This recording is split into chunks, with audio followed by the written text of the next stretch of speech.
কিছু অপারেশন থাকে অত্যন্ত চ্যালেঞ্জিং। ধরেন নিয়মিত প্রতিদিনই আর্থ্রোস্কোপিক্যালি হাঁটুর লিগামেন্ট রিকনস্ট্রাকশন করা হয়, যেতে রোগীরা যখন আমাদের কাছে আসে যে স্যার হাঁটু খেলতে গিয়ে পড়ে গিয়ে লিগামেন্ট ছিঁড়ে গিয়েছে, প্রবলেম হচ্ছে, আমরা দেখে সিদ্ধান্ত নিই যদি অপারেশনের রোগী থাকে অপারেশনের মতো হয় অপারেশন করে দিই। কিন্তু সব রোগী কিন্তু এরকম নয়। কোনো কোনো সময় এখন তো অপারেশন নিয়মিত করছি, কিছু কিছু চ্যালেঞ্জিং কেস থাকে যেটা আমাদেরকে অনেক চিন্তা করায়, যেটা গতানুগতিক রোগী নয়। আজ আমি কথা বলছি ঠিক সেই রকম একটা রোগী, ফিরোজ। ওর বাড়ি কুমিল্লা, বয়স 24 বছর। আজ থেকে 1 বছর আগে ওর আঘাত পেয়ে খেলতে গিয়ে লিগামেন্ট ছিঁড়ে গিয়েছিল। তার পরবর্তীতে ওর অপারেশনটা করা হয়, কিন্তু আনফরচুনেটলি ওর ওখানে ইনফেকশন হয়ে যায় এবং খুব বাজে ইনফেকশন হয়ে গিয়েছিল। ওই অবস্থায় তার সমস্ত কিছু বের করে ফেলা হয় এবং ইনফেকশন সাধারণত অ্যাভয়েড আমরা করতে পারি, খুব কম হয়। আর্থ্রোস্কোপিক্যাল ইনফেকশন হয় কিন্তু খুব কম, কিন্তু হতে পারে। যাই হোক, পরবর্তী রোগীটা আমার কাছে আসে প্রায় 1 বছর পরে, যখন ওর ইনফেকশন সেরে যায়। তার পরবর্তীতে ওইটাই আমি ওর পরীক্ষা করে দেখি যে ওর হাঁটুতে আসলে যে মোমেন্টেও আমার কাছে এসেছিল কোনো ইনফেকশন ছিল, বাট ওর আগের যে প্রবলেম গুলা হচ্ছিল, যেমন হাঁটতে গেলে হাঁটু ঘুরে যেত, তারপরে ওর চলাফেরা করতে প্রবলেম হচ্ছিল, সেই মোমেন্টে আমি ওর second time revision surgery plan করি। রিভিশন সার্জারি মানে দ্বিতীয়বার আর্থ্রোস্কোপি করা সবসময় চ্যালেঞ্জিং। সেটা যে কোনো কারোরই জন্য চ্যালেঞ্জিং, কারণ অনেক কিছু আমাদের এখানে চিন্তা করতে হয়। দেখুন, হাঁটুটা হচ্ছে ছোট্ট একটা জায়গা। আমরা এই হাঁটুর মধ্যে যখন প্রথমবার অপারেশন করে ফেল হয়, দ্বিতীয়বার করি, সেটা কিন্তু আমাদের জন্য জায়গাটা কমে আসে এবং কাজের কোয়ালিটিফুল কাজটা বাড়ানোর জন্য আউটকাম পেতে হলে আমাদের কিন্তু অনেক কিছু চিন্তা করে অনেক কিছু ফাইট করতে হয়। বাট উপরওয়ালার রহমতে ফিরোজের অপারেশন আমি করি আজ থেকে 45 দিন আগে। আজ ও সম্পূর্ণ সুস্থ। আজকে থেকে ও তৃতীয় ধাপে ব্যায়াম শুরু করবে এবং যখন ও নর্মালি আমার কাছে এসছে, একদম completely without any disruption, without any problem, আমার কিন্তু সত্যি আমাদের মনটা ভরে যায় যে এগুলো চ্যালেঞ্জিং কেস। আমরাও কিন্তু অত্যন্ত টেনশনে থাকি যে এটা আমি কতটুকু তোকে আউটকাম দিতে পারবো। বাট উপরওয়ালার রহমতে আজও সম্পূর্ণ সুস্থ এবং আশা করি আর 3 থেকে 4 মাস পরে ওকে আমি মাঠে দৌড়াতে পারবো। আমি সবসময় স্লো, ধীর নীতিতে আগাই। আমি কখনোই খুব তাড়াহুড়া কোনো কিছুতেই করি না যে খুব দ্রুত রোগীকে মাঠে ফিরাবো, খুব দ্রুত রোগীকে হাঁটাই দেবো, তা না। আমি স্লোলি আগাই, খুব স্লোলি রোগীগুলাকে ডিল করি, যাতে রোগীগুলার পরবর্তী লাইফটা খুব ভালো থাকে। আজ আমি অনেক কথা বললাম ফিরোজ সম্বন্ধে। আসলে ফিরোজের কাহিনীটা আমি ওর কাছ থেকে একটু শুনি, ওর কি হয়েছিল এবং এখনো কেমন আছে। ফিরোজ বাবা, তুমি একটু আমাকে বলো তো তোমার ঘটনাটা কি হয়েছিল এবং এখন তুমি কেমন আছো? আসলে আমার ঘটনাটা হচ্ছে যে আমি প্রায় আরো 2 বছর আগে বাইরে গেছিলাম আর কি। তো বাইরে যাওয়ার পরে এখানে আমার একটা সমস্যা, অ্যালার্জি সমস্যা। তখন আমি বাড়িতে আসি, বাড়িতে আসার পরে আমি ফুটবল খেলতাম, অনেক খেলতাম, বলার বাইরে। এটা নিয়ে অনেক মা বাবার অনেক কিছু শুনছি, কিন্তু আমি অনেক লুকাই লুকাই আগে ফুটবল খেলছিলাম। ছুটিতে বাড়িতে আসার পর ওই ছোট ভাইরা খেলতো, দেখলে আর সহ্য হতো না, নেমে যেতাম মাঠে।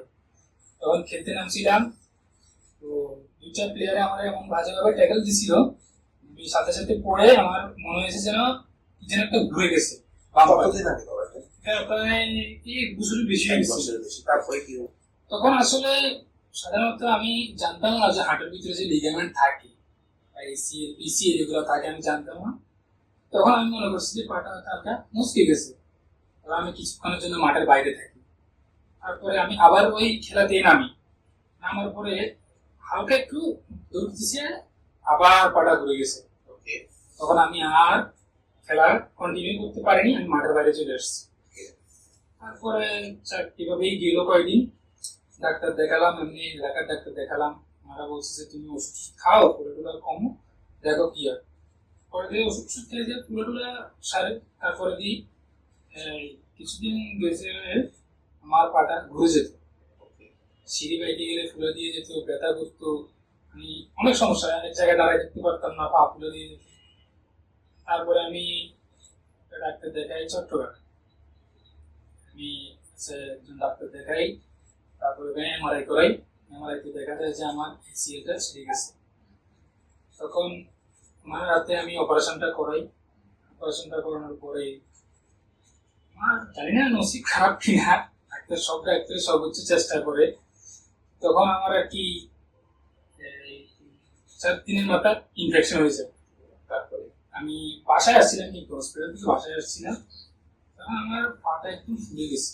তারপরে আমি একদিন দাঁড়াইছিলাম আর কি, যে পা দিয়ে একটা ফোঁটা ব্লাড বেরিয়েছিল। তারপর সাথে সাথে ডাক্তারের সাথে যোগাযোগ করা হয়। ডাক্তারকে জানানোর পরে ডাক্তার বলছে তুমি ইমার্জেন্সি চলে আসো, তোমাকে আমরা একবার দেখি দেখি কি হয়েছে। তারপর গেলাম, যাওয়ার পরে দিই ডাক্তারে দেখে বলতেছে আমার ওই অ্যালার্জি ছিল, তো ডাক্তার বলতেছে যে তোমার অ্যালার্জির কারণে হয়েছে। আমি তো আর সত্যি মিথ্যা জানি না। তো তারপরে আচ্ছা যাক, ওইটা দ্বিতীয় অপারেশনে আমার সবকিছু খুলে ফেলে। খুলে ফেলার পর আমি সাথে সাথে ওদিন রাত্রে আমার ব্যথা সব নাই চলে গেছে। তারপর দিয়ে আমি যাক বাসায় আসলাম।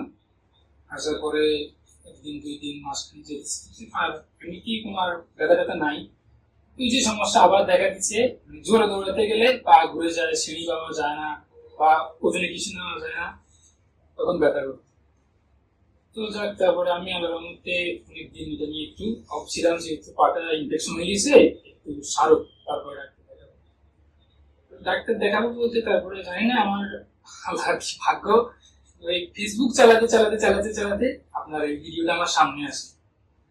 তখন আমি দেখি, ভিডিওটা দেখি, দেখার পরে অনেকগুলো ভিডিও দেখি। দেখার পরে আমার মানে কেন জানি আমার মন চাইতেছে যে আমি আমার এই দ্বিতীয় অপারেশনটা আপনার হাতে করাবো।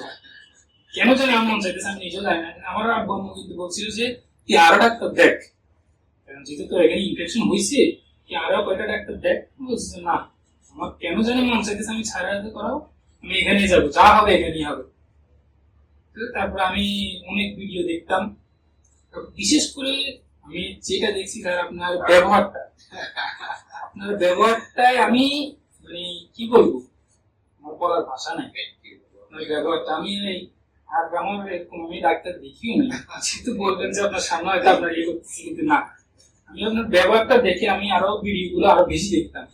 রোগীগুলো যে রিভিউ দিত আমি দেখতাম, দেখে দেখে আমারও মনে হতো যে না, আমি মনে হয় আবার খুব সুস্থ হয়ে মাঠে ফিরতে পারবো, বা আমার আগের লাইফ ফিরে আসতে পারবো। এইভাবে ভিডিও গুলো দেখতে দেখতে দেখতে দেখতে আমার অনেক আস্থা জমে যায়। আমার বলার ভাষা নাই, ব্যবহার এত ভালো। এইগুলো দেখে আমি বেশি আকৃষ্ট হয়েছি আপনার প্রতি। আমার কিন্তু আমার ওদিন বলছিল যে নারায়ণগঞ্জে আসলে আমার ওদিন বলছে, বাসায় গেছি আর বলছে যে বাবা দেখ তোর একটা ইনফেকশন হয়েছে, আরো কয়েকটা ডাক্তার ঢাকায়। আমি বলছি যে না, দেখাবো না, কারণ ওই সময় কিন্তু আমার জেঠা বা আমার আব্বা মুরব্বী ডাক্তারটার কথা বলছিল। কারণ আমি বলছি যে তখন আপনারা বলছেন, কিন্তু আমি গেছি কেন, আমার কথাটা শুনুন, আমি স্যারের সাথে দেখা করি, হয়তো আমি এই স্যারের হাতে সুস্থ হবো, আর না হতে যা দেখা যাবে পরে। তারপরে যাক আব্বু আম্মু রাজি হলো যে ঠিক আছে, তোর মনে যেটা চায় তুই সেটাই কর। তারপরে আর কি আলহামদুলিল্লাহ আপনাকে দেখালাম, দেখানোর পরে আমার অপারেশন হলো। আজ প্রায় 5-6 দিন হয়ে গেছে। আল্লাহর রহমতে আমি পা পুরোপুরি ভাঁজ করতে পারছি, হাঁটা চলা স্বাভাবিক করতে পারছি। আল্লাহর রহমতে অনেক ভালো আছে। তোমাকে অনেক ধন্যবাদ এতটা আস্থা আমার উপর রাখার জন্য। দেখেন, পুরো অপারেশনটা কিন্তু আমার কাছে চ্যালেঞ্জিং ছিল, কারণ অপারেশন করতে গিয়ে রিভিশন সার্জারি কিন্তু আমরা অনেক জটিলতা ফেস করি, এবং প্রতিটা স্টেপ আমাদের কিন্তু ওভারকাম মানে উত্তরণের জন্য আমাদের কিন্তু আমাদের আলাদা ইনস্ট্রুমেন্ট, আলাদা যন্ত্রপাতি, আলাদা কিছু রেডি রাখতে হয়।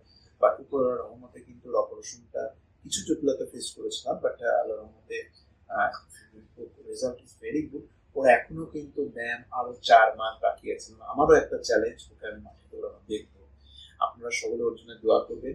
তবে আমি সবসময় বলি, সকল ডাক্তাররাই ট্রাই করে তার সর্বোচ্চ সেবাটা দেওয়ার, এই বিষয়ে কোনো সন্দেহ নেই, এবং আমরাও চেষ্টা করি।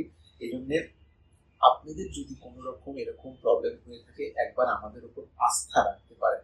তবে একটা কথা আমি সবসময় বলি, সব রোগী কিন্তু আমরা অপারেশন লাগে না। অনেক রোগী আছে যারা অপারেশন ছাড়া শুধু ব্যায়ামের মাধ্যমে কিন্তু সম্পূর্ণ ভালো হয়ে যায়। তাই পরামর্শ দিব, আপনারা যারা এই জাতীয় সমস্যা বোধ করছেন তারা একবার আমাদের সাথে দেখা করতে পারেন। আমরা আমাদের সর্বোচ্চ চেষ্টা করি স্বল্প খরচে স্বল্প সময় সর্বোচ্চ সেবাটা নিশ্চিত করা। সবাই ভালো থাকবেন। ধন্যবাদ সবাইকে। হাড় সমস্যার যে কোনো সমাধান জানতে ইউটিউবে ডাক্তার দিবাকর সরকার নামে আমার একটি চ্যানেল এবং ফেসবুকে আমার একটি পেজ রয়েছে। আমার চ্যানেলটি সাবস্ক্রাইব করুন এবং আমার পেজে লাইক দিন।